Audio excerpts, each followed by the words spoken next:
Hello friends, আজকে অনেক দিন পরে আসছি। আর আজকে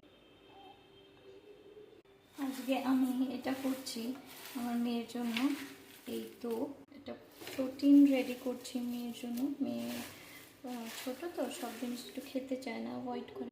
আমি ওর জন্য আজকে একটু প্রোটিনটা রেডি করছি। অনেক দিন ঠিকভাবে খাওয়া দাওয়া বন্ধ করে দিয়েছে।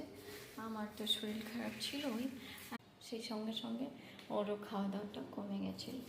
এখন আমি ওটাকে রোস্ট করে রেখে, আমার ছেলে এসছে, ওর এই ভাজা মাখানে অ্যান্ড কাজু এসব খুব ভালো লাগে, তাই আমার ছেলেটা খাচ্ছে। আর মেয়েটা ঘুমাচ্ছে। আমি এখন একটুখানি দেখিয়ে দিচ্ছি। এখন আমি আবার সেই রান্নাঘরে গিয়ে আবার দেখিয়ে দিচ্ছি, এটাকে গুঁড়ো করবো।